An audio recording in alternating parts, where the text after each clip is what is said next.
روزانہ ایسے ہی اسلامک واقعات سننے کے لیے ہمارے چینل کو ضرور سبسکرائب کریں۔ بادشاہ نے رات کو ایک عجیب و غریب خواب دیکھا کہ ایک عورت بادشاہ سے کہہ رہی تھی کہ آج آؤں یا کل آؤں۔ بادشاہ ڈر گیا اور اس کی آنکھیں کھل گئیں۔ دوسرے دن دوبارہ بادشاہ کو وہی خواب آیا تو بادشاہ نے اپنی بیٹی مہر النساء خواب کی تعبیر بتائی۔ شہزادی مہر النساء خوابوں کی تعبیر کا علم رکھتی تھی۔ شہزادی نے بادشاہ سے کہا کہ اس بار اگر آپ کو خواب میں وہی عورت آ کر پوچھے کہ آج آؤں یا کل آؤں تو آپ اسے کہہ دینا کہ نہ آج آؤ اور نہ کل، بلکہ ابھی کے ابھی آ جاؤ۔ بادشاہ نے اپنی بیٹی کی بات پر عمل کیا اور سو گیا۔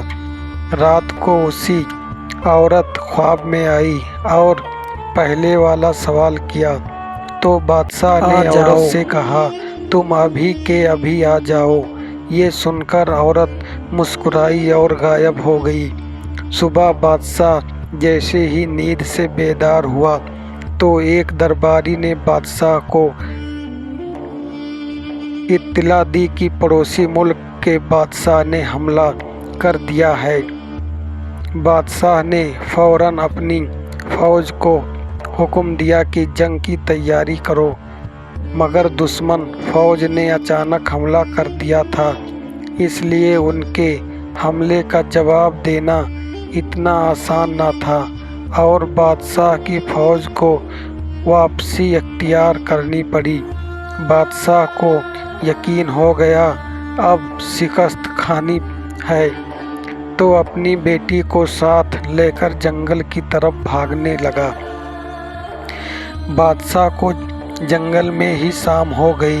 بھاگ بھاگ کر شہزادی کے پاؤں میں چھالے پڑ گئے۔ جنگل کے باہر بادشاہ کو ایک گھر نظر آیا تو بادشاہ گھر کی طرف روانہ ہوا۔ بادشاہ نے جب دروازے پر دستک دی تو باہر ایک آدمی آیا جو بادشاہ کے دربار کی وزیر رہ چکا تھا۔ اس نے بادشاہ کو پہچان لیا۔ بادشاہ نے وزیر کو سب بتایا تو وزیر نے کہا کہ آپ جتنے دن چاہیں میرے گھر رہ سکتے ہیں، کیونکہ آپ کے میرے اوپر بہت سارے احسان ہیں۔ آپ کی خدمت کر کے مجھے بہت اچھا محسوس ہوگا۔ رات ہو گئی تو بادشاہ کو وزیر اور اس کی بیوی کی باتوں کی آواز آئی۔ وہ وزیر اپنی بیوی سے کہہ رہا تھا کہ یہ مصیبت اب پتہ نہیں کتنے دن ہمارے گھر رہے گی۔ اب یہ بادشاہ نہیں بلکہ فقیر بن چکا ہے۔ بادشاہ نے وزیر کی باتیں سنی تو اسے بہت افسوس ہوا اور صبح ہوتے ہی بادشاہ شہزادی کے ساتھ لے کر وزیر کے گھر سے نکل گیا۔ وزیر نے روکنا چاہا تو بادشاہ نے کہا کہ میں آپ کی مہمان نوازی کافی متاثر ہو چکا ہوں، اب زیادہ آپ کو تکلیف نہیں دینا چاہتا۔ بادشاہ آگے بڑھا تو سرحد کے پاس ایک چھوٹی سی ریاست میں داخل ہوا۔ اس ریاست کے نواب نے بادشاہ کو پہچان لیا، بہت خوش ہوا۔ وہ نواب بادشاہ کا پرانا دوست تھا۔ جب اس نے حقیقت کا پتہ چلا تو اسے بہت دکھ ہوا۔ نواب بادشاہ کو اپنے گھر لے کر آیا۔ پہلے ہی رات نواب کی بیوی مر گئی۔